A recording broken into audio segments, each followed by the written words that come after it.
Do you think in the market we have kind of also moved as an ecosystem from this growth at all costs to something that is more governance led, and people are valuing the quality of growth rather than just growth itself?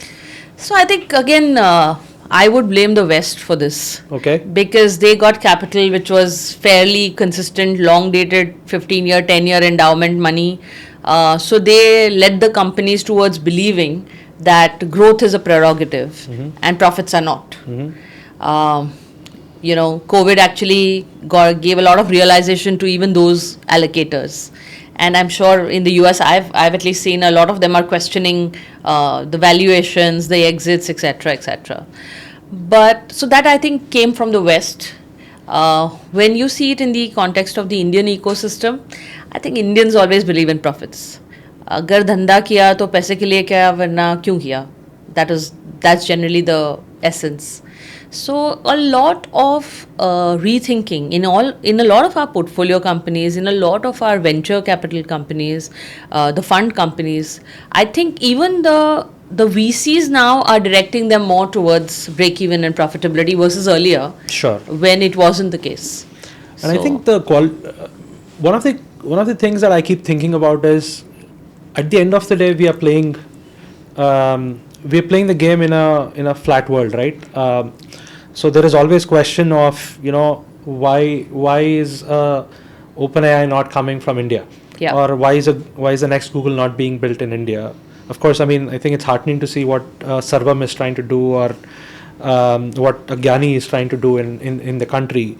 But in a sense, I think if we are actually trying to build global companies from India, and if the global companies are actually playing the growth game, how would you kind of look at some of the new age founders who are starting product companies to build for the world should be thinking about this? Are we actually then missing out? The growth versus profit thing? Yeah. So it depends on the sector. For example, one company we have in our portfolio called Neural Garage.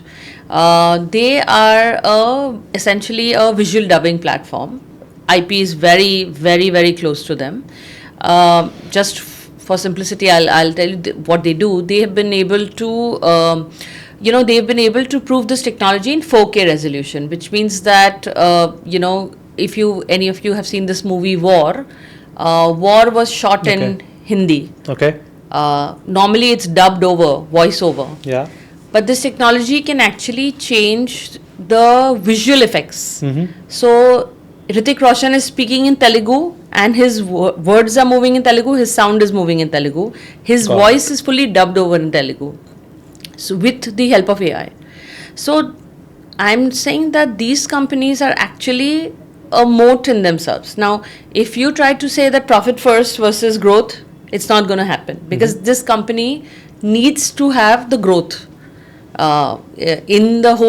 in the range of what they can do, and also in the tech first approach. So I think it's very specific to the companies that you are dealing with. It cannot be a one brush paints all kind of scenario, but you have to see it in the light of what each company is delivering. Yeah. So I think that's where the difference lies. And so one of the thesis that we have is growth, in a sense, can come profitably if it is actually ecosystem and community driven.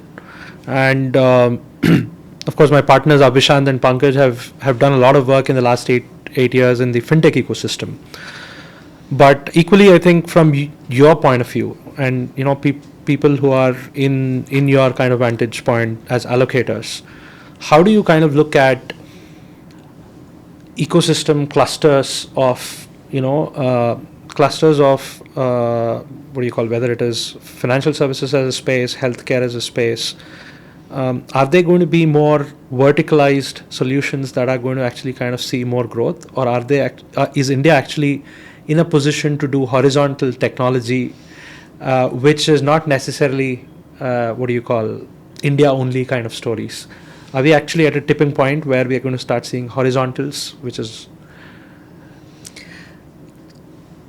So I'm not an expert in this side, but I can only tell you what I see is that there is just so much for us to solve in India first.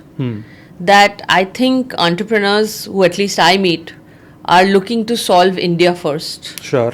And then probably see the adaptation of it offshore. Let me give you an example. We are investors in PolicyBazaar. Sure. Yashish and Alok started very basic. They tried to explore. They were from the West. They came here, figured a gap, sought something. Now, as they are a mature company, they are actually taking the solutions to the Middle East. So, I think it's an evolution process. It need not be offshore first or offshore along. I think it has to be India first for the companies here. And just like we did UPI, we finessed UPI here. Now we are giving it to other countries. And happily so, we time tested everything possible. So I think it's a more robust way of doing things instead of building for a global scale because every geography is very different.